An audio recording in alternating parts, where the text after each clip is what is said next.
മോദിജി തോറ്റോടിയോ? ഇന്ത്യയുടെ പ്രധാനമന്ത്രി പരാജയപ്പെട്ടോ? ഉണ്ണിസാറിന്റെ അഭിപ്രായം ബി.ജെ.പി തോറ്റോടിയെന്നാണ്. എന്റെ അഭിപ്രായം മോദിജി തോറ്റില്ല, തോറ്റു കൊടുത്തു എന്നുള്ളതാണ്. കാരണം ബി.ജെ.പി സ്വയം പറ്റിക്കുകയാണ്. ഇത് ചെയ്യുന്നത് ബി.ജെ.പിക്കാർക്ക് വേണ്ടിയാണ്. ആത്മവഞ്ചന നടത്തുകയാണ് ബി.ജെ.പി എന്നുള്ളതാണ് എനിക്ക് പോയിന്റ്. ഈ രണ്ട് പോയിന്റുകളും നിങ്ങൾ കേൾക്കണം. ഉണ്ണിസാറിന്റെ പോയിന്റും എന്റെ പോയിന്റും ഇതിൽ ഏതാണ് കൂടുതൽ ശരി എന്ന് നിങ്ങൾ തീരുമാനിക്കണം. മോദിജി തോറ്റതും ബി.ജെ.പി തോറ്റോടിയതുമാണെന്ന് ഉണ്ണിസാറ് പറയുന്നു. എന്റെ പോയിന്റ് അങ്ങനെയല്ല, ബി.ജെ.പി തോറ്റു കൊടുത്തതാണ്. അതാണ് കുറച്ചുകൂടെ വലിയ പ്രശ്നം. കാര്യം ആത്മവഞ്ചനയാണ് ബി.ജെ.പി നടത്തുന്നത്, സ്വയം പറ്റിക്കലാണ് ബി.ജെ.പി നടത്തുന്നത്. ബി.ജെ.പി ഇതിൽ നിന്ന് മാറണമെങ്കിൽ മോദിജി അടക്കമുള്ള ഏതെങ്കിലും സ്ട്രോങ് ആയ നേതാവ് ഉള്ള സത്യങ്ങളെല്ലാം വിളിച്ചു പറയണം. ആ സത്യം ജനസംഖ്യയെ കുറിച്ചുള്ളതാണ്. ആ സത്യം ഇന്ത്യയിലെ ഹിന്ദു, മുസ്ലിം, ക്രിസ്ത്യൻ ജനസംഖ്യയെ കുറിച്ചുള്ളതാണ്. നോർത്ത് ഇന്ത്യയുടെ ജനസംഖ്യയെക്കുറിച്ചും സൗത്ത് ഇന്ത്യയുടെ ജനസംഖ്യയെക്കുറിച്ചുമാണ്. നോർത്ത് ഇന്ത്യയിൽ കുട്ടികൾ കൂടുതലും സൗത്ത് ഇന്ത്യയിൽ കുട്ടികൾ കുറവും ഉണ്ടാകുന്നതിനെ കുറിച്ചാണ്.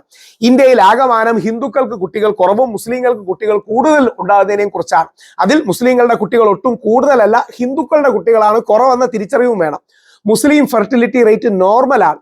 കേരളത്തിലെ ക്രിസ്ത്യൻ ഹിന്ദു ഫെർട്ടിലിറ്റി റേറ്റ് കുത്തനെ കുറഞ്ഞുകൊണ്ടിരിക്കുകയാണ്. ക്രിസ്ത്യാനികൾക്ക് 1.6ഉം ഹിന്ദുക്കൾക്ക് 1.2ഉമാണ്. യഥാർത്ഥത്തിൽ 2.1 ആണ് വേണ്ടത്.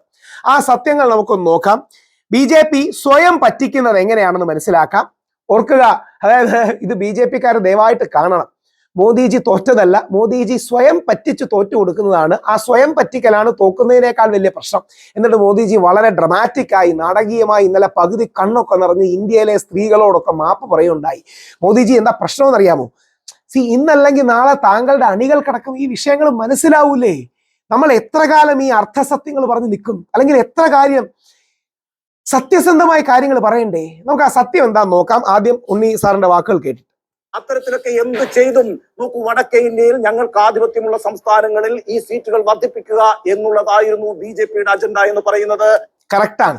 അതായത് ഈ സീറ്റുകൾ കൂട്ടിയാൽ ഹിന്ദി ഹൃദയഭൂമിയിൽ സീറ്റുകളുടെ എണ്ണം വളരെയധികം വർദ്ധിക്കും. അങ്ങനെയാണെങ്കിൽ ബി.ജെ.പിക്ക് എന്നും ഒരു അപ്പർ ഹാൻഡ് കിട്ടും, മേൽക്കൈ കിട്ടും. ഇത് തന്നെയായിരുന്നു ബി.ജെ.പിയുടെ അജണ്ട. അല്ലാതെ വനിതാ സംവരണമൊന്നുമല്ല. വനിതാ സംവരണം ഇപ്പൊ നടപ്പിലാക്കിക്കൂടി. ഓൾറെഡി 542 MP ലോകസഭയിൽ വനിതാ സംവരണം നടപ്പിലാക്കിക്കൂടി. എന്തിനാ സീറ്റ് കൂട്ടുന്നത്? അപ്പൊ ഇത് മനഃപൂർവ്വം ലിങ്ക് ചെയ്യുന്നത് മോദിജിയുടെ ഒരു സ്ട്രാറ്റജിയാണ്. ആ സ്ട്രാറ്റജി നന്മയില്ലാത്ത തെറ്റായ സ്ട്രാറ്റജിയാണ്. സത്യസന്ധമായി കാര്യങ്ങൾ പറയാത്ത സ്ട്രാറ്റജിയാണ്. ചരിത്രപരമായി കോൺഗ്രസിനും സഞ്ജയ് ഗാന്ധിക്കും ഒക്കെ പറ്റിയ തെറ്റ് ഇന്നുപോലും നമ്മൾ തുറന്നു പറയുന്നില്ല. നമ്മുടെ പോപ്പുലേഷൻ കൺട്രോൾ പാളി എന്നുള്ള വിഷയം നമ്മൾ പറയുന്നില്ല. ഇന്നേക്ക് 50 വർഷം മുമ്പാണ്, 1976 ഏപ്രിൽ 16 സഞ്ജയ് ഗാന്ധിയുടെ സ്വാധീനത്തിൽ doctor Karan Singh population policy അവതരിപ്പിച്ചത്. ആ പോപ്പുലേഷൻ പോളിസിയിലാണ് അതായത് അന്ന് ഇന്ത്യയുടെ ഫെർട്ടിലിറ്റി റേറ്റ് 4 അതായത് ഒരു അച്ഛനും അമ്മയ്ക്കും 4 കുട്ടികൾ ഉണ്ടാവുന്ന അവസ്ഥ. ഡ്രാസ്റ്റിക് ആയിട്ട് ഇത് കുറയ്ക്കാൻ തീരുമാനിച്ചു. ആ രീതിയിൽ അന്ന് ഓവർ പോപ്പുലേഷൻ പ്രശ്നമാണ്, പക്ഷെ അണ്ടർ പോപ്പുലേഷനും പ്രശ്നമാണ്. അതിന്റെ കണക്കുകളിലേക്ക് ഞാൻ വരാം, ബാക്കിയും കൂടെ കേട്ടിട്ട്. ആ അജണ്ടയാണ് ഇന്ന് ഇന്ത്യൻ പാർലമെന്റിൽ, ലോക്സഭയിൽ പ്രതിപക്ഷം ഒറ്റക്കെട്ടായി നിന്ന് ചെറുത്തു തോൽപ്പിച്ചിരിക്കുന്നത്. അതിന് പ്രതിപക്ഷത്തിന് കൺഗ്രാറ്റ്സ് ഉണ്ട്. തീർച്ചയായിട്ടും മോദിജി തോക്കുമെന്ന് അറിഞ്ഞുകൊണ്ടാണ് ഈ കളിക്കിറങ്ങിയത്. എന്നിരുന്നാൽ പോലും പ്രതിപക്ഷത്തിന്റെ വിജയം തന്നെയാണ്. ഒറ്റയ്ക്ക്, പ്രത്യേകിച്ച് ശ്രീ രാഹുൽ ഗാന്ധിയും ശ്രീമതി പ്രിയങ്ക ഗാന്ധിയും അടക്കം ചെറുതും വലുതുമായ ഒരുപാട് പ്രതിപക്ഷ കക്ഷികൾ ഒരുമിച്ച് നിന്നാണ് അത് പരാജയപ്പെടുത്തിയത്. അതിന് പ്രതിപക്ഷത്തിന് അഭിനന്ദനം അർഹിക്കുന്നു. അതുകൊണ്ടാണ് ഞാൻ പറഞ്ഞത്, ഈ ദിവസം എന്ന് പറയുന്നത് ജനാധിപത്യത്തിന്റെ വിജയത്തിന്റെ ദിവസമാണ് എന്ന്. തങ്ങൾക്ക് അനുകൂലമായി ഇന്ത്യയിലെ ലോക്സഭാ മണ്ഡലങ്ങളെ മാറ്റിവരയ്ക്കുക, അങ്ങനെ രാഷ്ട്രീയ ഭൂപടം തന്നെ മാറ്റിവരയ്ക്കുക എന്ന ലക്ഷ്യത്തോടു കൂടിയാണ് മണ്ഡല പുനർനിർണയത്തിനായി ബി.ജെ.പി ഒരു നീക്കം നടത്തിയത്. കേട്ടോ, നമുക്കറിയാമല്ലോ മണ്ഡലങ്ങളുടെ സ്വഭാവം കാലാകാലങ്ങളനുസരിച്ച് മാറുക തന്നെ ചെയ്യും. ചില മണ്ഡലങ്ങളിൽ വോട്ടർമാരുടെ എണ്ണം കൂടും, ചില മണ്ഡലങ്ങളിൽ വോട്ടർമാരുടെ എണ്ണം കുറയും, ചില മണ്ഡലങ്ങളിലേക്ക് ധാരാളമായി മൈഗ്രേഷൻ സംഭവിക്കും. അപ്പൊ ആ സ്വഭാവങ്ങൾ മനസ്സിലാക്കിക്കൊണ്ട് മണ്ഡലങ്ങളുടെ അതിർത്തി പുനർനിശ്ചയിക്കുക എന്നൊക്കെയുള്ളത് കാലാകാലങ്ങളിൽ നമ്മൾ പിന്തുടർന്നു വരുന്ന ഒരു രീതിയാണ്. ഒരു ഉദാഹരണം ഞാൻ പറയാം. 2008 കേരളത്തിൽ ഡീലിമിറ്റേഷൻ നടത്തിയെന്ന് കേട്ടോ. അതിന്റെ ഭാഗമായി പല മണ്ഡലങ്ങളും ഇല്ലാതായിട്ടുണ്ട്. ഉദാഹരണത്തിന് മാള എന്ന മണ്ഡലം ഇപ്പോൾ കേരളത്തിലില്ല. ഞാൻ മാള പ്രത്യേകമായി എടുത്തു പറയാൻ കാരണം കേരളീയർക്കൊക്കെ സുപരിചിതമാണല്ലോ ആ മണ്ഡലം. കെ കരുണാകരൻ തുടർച്ചയായി വിജയിച്ചു വന്ന മണ്ഡലമാണ്. 2011 മുതൽ ആ മണ്ഡലം എക്സിസ്റ്റ് ചെയ്യുന്നില്ല. മാരാരിക്കുളം മണ്ഡലം 1996 വി എസ് അച്യുതാനന്ദനെ പരാജയപ്പെടുത്തിയ മണ്ഡലമാണ്. ആ മണ്ഡലവും ഇപ്പോൾ എക്സിസ്റ്റ് ചെയ്യുന്നില്ല. തിരുവനന്തപുരത്ത് ഒരു മണ്ഡലം വർദ്ധിക്കുകയാണ് ചെയ്തത്, അപ്പോൾ കൊല്ലത്തൊരു മണ്ഡലം കുറയുകയാണ് ചെയ്തത്. ആകെ സീറ്റുകളുടെ എണ്ണത്തിൽ മാറ്റമൊന്നും വന്നിട്ടില്ല. പക്ഷേ ഇത്തരത്തിലുള്ള ചില മാറ്റങ്ങൾ ഉണ്ടായിട്ടുണ്ട്. അന്ന് അധികാരത്തിലിരുന്നത് വി എസ് അച്യുതാനന്ദൻ സർക്കാരാണ് കേട്ടോ. അന്ന് ആ സർക്കാർ നേരിട്ടൊരു ആരോപണം ആരോപിച്ചിട്ടുണ്ട്. എന്തായിരുന്നു ആ ആരോപണം എന്ന് പറയുന്നത്? നോക്കൂ, CPM-ന് വിജയിച്ചു വരാൻ പാകത്തിൽ കേരളത്തിലെ നിയമസഭാ മണ്ഡലങ്ങളെ വെട്ടിമുറിച്ചിരിക്കുന്നു എന്നാണ് കോൺഗ്രസ് നേതാക്കൾ ആരോപിച്ചത്. ഇപ്പോൾ ഈ കഴിഞ്ഞ നിയമസഭാ തെരഞ്ഞെടുപ്പിൽ എന്തായിരുന്നു CPM-ന്റെ ക്ലെയിം എന്ന് പറയുന്നത്? നോക്കൂ, ഈ കേരളത്തിലെ 40ഓളം മണ്ഡലങ്ങൾ കേരളത്തിൽ CPM-ന്റെ ഉറച്ച കോട്ടകളാണ് എന്നാണ് അവർ അവകാശപ്പെട്ടത്. ഈ കഴിഞ്ഞ ഡീലിമിറ്റേഷനിലൂടെ CPM നേടിയ നേട്ടമാണത് എന്നായിരുന്നു കോൺഗ്രസ് തിരിച്ചടിച്ചത്. അപ്പോൾ അക്കാര്യത്തിൽ ആരും മോശക്കാരില്ല. BJP-യും ലക്ഷ്യം വെച്ചത് ഇത് തന്നെയായിരുന്നു. എന്തായിരുന്നു അതിന്റെ കാരണം എന്ന് പറയുന്നത്? നോക്കൂ, ഈ രാജ്യത്ത് മുസ്ലിം ജനസംഖ്യ എന്ന് പറയുന്നത് 14% കേട്ടോ. ഈ രാജ്യത്തെ 30% മണ്ഡലങ്ങളിലും വിജയ പരാജയങ്ങൾ നിശ്ചയിക്കുന്നത് ആ വോട്ട് ബാങ്ക് ആണ്. ചില മണ്ഡലങ്ങളിലെല്ലാം ആ വോട്ട് ബാങ്ക് എന്ന് പറയുന്നത് വളരെ കോൺസെൻട്രേറ്റഡ് ആണ്. അതിനെ ചിന്ന ഭിന്നമാക്കുക എന്നതായിരുന്നു BJP-യുടെ ലക്ഷ്യം. കാരണം BJP-യെ സംബന്ധിച്ച് ഈ 30% സീറ്റുകൾ എന്ന് പറയുന്നത് വലിയ വെല്ലുവിളിയാണ്. അവരുടെ സുഗമമായ വിജയത്തിന് വിഘാതമാണ്. അത് മുന്നിൽ കണ്ടുകൊണ്ട് ഈ മുസ്ലിം വോട്ട് ബാങ്കിനെ ഇല്ലാതാക്കുക അല്ലെങ്കിൽ ചിന്ന ഭിന്നമാക്കുക എന്നുള്ളതായിരുന്നു അവരുടെ ലക്ഷ്യം. അത് ജമ്മു കാശ്മീരിൽ അവർ വിജയകരമായി പരീക്ഷിച്ച് നടപ്പാക്കിയിട്ടുണ്ട്. അസമിലും വിജയകരമായി തന്നെ അവർ അത് പരീക്ഷിച്ച് വിജയിച്ചിട്ടുണ്ട്. നമുക്കറിയാമല്ലോ, ജനാധിപത്യത്തിൽ സംഘടിക്കാൻ എല്ലാവർക്കും അവകാശമുണ്ടെന്നേ. ചിലർ ജാതിയുടെ പേരിൽ സംഘടിക്കും, ചിലർ മതത്തിന്റെ പേരിൽ സംഘടിക്കും. നോക്കൂ, നമ്മൾ നേരിടുന്ന അവഗണന, നമ്മൾ നേരിടുന്ന അവശത, ആ പ്രശ്നങ്ങൾക്കെതിരായിട്ട് സംഘടിക്കാൻ എല്ലാ വിഭാഗങ്ങൾക്കും ജനാധിപത്യപരമായി അവകാശമുണ്ട്. എന്ന് മാത്രവുമല്ല, ന്യൂനപക്ഷ വിഭാഗങ്ങളോട് പ്രത്യേകമായ ഒരു കരുതൽ തന്നെ ഇന്ത്യൻ ഭരണഘടനയ്ക്ക്. അതിനൊരു ഉദാഹരണം ഞാൻ പറഞ്ഞു തരാം. ഈ രാജ്യത്തെ ആംഗ്ലോ ഇന്ത്യൻ വിഭാഗങ്ങൾക്ക് പ്രത്യേകമായ ഒരു സംവരണം നമ്മൾ നൽകിയിരുന്നു. അവരുടെ നോമിനേറ്റഡ് മെമ്പർമാര് എല്ലാ ലെജിസ്ലേറ്റീവ് അസംബ്ലിയിലും ഉണ്ടാകുമായിരുന്നു, പാർലമെന്റിലും ഉണ്ടാകുമായിരുന്നു. 2016 വരെ കേരളത്തിന്റെ നിയമസഭയിൽ നോമിനേറ്റഡ് ആയ ആംഗ്ലോ ഇന്ത്യൻ അംഗമുണ്ടായിരുന്നു. 2019 നമ്മൾ ആ നിയമം എടുത്തു കളഞ്ഞത്. ആ അർത്ഥത്തിലൊക്കെ പ്രത്യേകമായ കരുതൽ ന്യൂനപക്ഷ വിഭാഗങ്ങളോട് നമ്മൾ കാണിക്കാറുണ്ട്. അതിനെയെല്ലാം ചിന്ന ഭിന്നമാക്കാനുള്ള ഒരു നീക്കമാണ് ഏതായാലും BJP നടത്തിയത്. അത് 2029 തങ്ങളുടെ വിജയം സുഗമമാക്കുക എന്ന ലക്ഷ്യത്തോടുകൂടി തന്നെയായിരുന്നു. നോക്കൂ, ഓരോ രാഷ്ട്രീയ പാർട്ടിയും കൃത്യമായ നിലപാടുകൾ ജനാധിപത്യത്തിൽ ജനങ്ങളോട് വിശദീകരിക്കണം.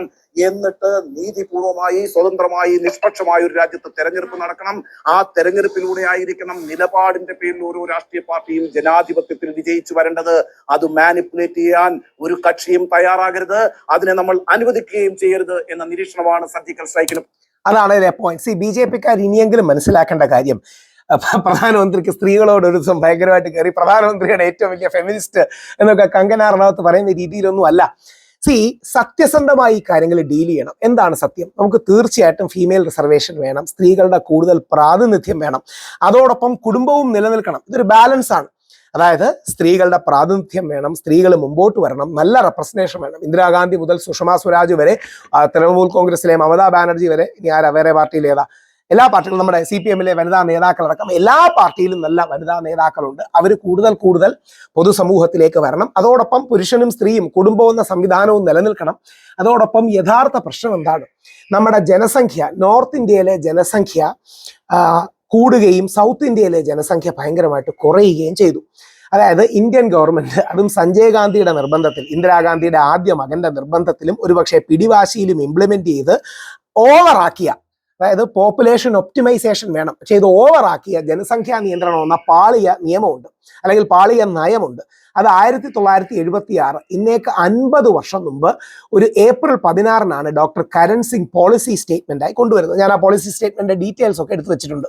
ഇതിന്റെ പ്രശ്നം, നമ്മൾ അത് ചെയ്തപ്പോൾ ഓവറായതിന്റെ ഭാഗമായി സൗത്ത് ഇന്ത്യക്കാരും നമ്മൾ കുറച്ച് വെൽ എഡ്യൂക്കേറ്റഡ് ആയിരുന്നുകൊണ്ടും സ്കൂൾ സംവിധാനങ്ങളെല്ലാം മെച്ചമായിരുന്നുകൊണ്ടും നമ്മൾ ഇന്ത്യൻ ഗവൺമെന്റിന്റെ പോളിസി കട്ടക്ക് ഏറ്റെടുത്തു. അതാണ് ആദ്യം നാം 2 നമുക്ക് 2 പിന്നെ നാം 1 നമുക്കൊന്നെന്നും തുടങ്ങിയ കാര്യങ്ങളെല്ലാം വന്നത്. അപ്പൊ എന്താ പറ്റിയെന്ന് പറഞ്ഞാൽ, അത് നമ്മുടെ അടുത്ത് ചെയ്ത് ഓവറായി കൂടിപ്പോയി. ഇത് 1976 ആ പോളിസി സ്റ്റേറ്റ്മെന്റ് ആണ്. അന്നാണ് ഈ കല്യാണപ്രായം 18, 21 ഒക്കെ ആക്കിയത്. പെണ്ണിന് 18, ആണിന് 21 ഒക്കെ ആക്കിയത്. ഫെർട്ടിലിറ്റി കുറയ്ക്കാൻ വേണ്ടി അന്ന് പല കാര്യങ്ങളും ചെയ്തിരുന്നു. ഇന്ന് നമ്മുടെ ഫെർട്ടിലിറ്റി ഓവറായിട്ട് കുറഞ്ഞു പോയി. നമുക്കിനി റീബാലൻസ് ചെയ്യാണ് വേണ്ടത്. എത്ര കുട്ടികളാ ഒരു ഫാമിലിയിൽ വേണ്ടത്? 2 മുതൽ 3 വരെ. 2.1 എന്നാണ് കണക്ക്. ഈ സത്യസന്ധമായ കാര്യം പറയാതെ വളഞ്ഞു കിട്ടിയിട്ട് കാര്യമില്ല. കേരളത്തിൽ മലപ്പുറത്തിന് ഒരു പ്രശ്നവുമില്ല. മലപ്പുറത്തെ മുസ്ലിങ്ങളുടെ നല്ല ഹെൽത്തി ഫെർട്ടിലിറ്റി റേറ്റ് ആണുള്ളത്. പക്ഷേ ഹിന്ദു ജനസംഖ്യ അടക്കം കുത്തനെ കുറയുന്നുണ്ട് എന്നൊരു തിരിച്ചറിവ് നമുക്ക് വേണം. ആ ജനസംഖ്യയുടെ വിഷയം കൂടെ സത്യസന്ധമായി പറയാതെ ഈ ഡിബേറ്റ് പൂർത്തിയാകില്ല. മോദിജി ഇങ്ങനെ വളഞ്ഞിങ്ങനെ നോക്കിയിട്ട് കാര്യമില്ല. മോദിജി സത്യസന്ധമായി ഈ വിഷയം എടുത്ത് ജനസംഖ്യയുടെ കാര്യത്തിൽ നമുക്കൊരു റീ ഒപ്റ്റിമൈസേഷൻ വേണമെന്ന് പറഞ്ഞ്, അതോടൊപ്പം ഇപ്പം തന്നെ വനിതാ സംവരണ ഭൂപട ബില്ല് നടപ്പാക്കിക്കോളൂ, പിന്നത്തേക്കാക്കണ്ട, ഇപ്പം തന്നെ അങ്ങ് നടപ്പാക്കിയാൽ മതി, അത് പിന്നത്തേക്ക് വെക്കണ്ട, അത് ഡീലിമിറ്റേഷനുമായി കൂട്ടിക്കെട്ടുകയും ചെയ്യരുത്. അത് നന്മയല്ല മോദിജി.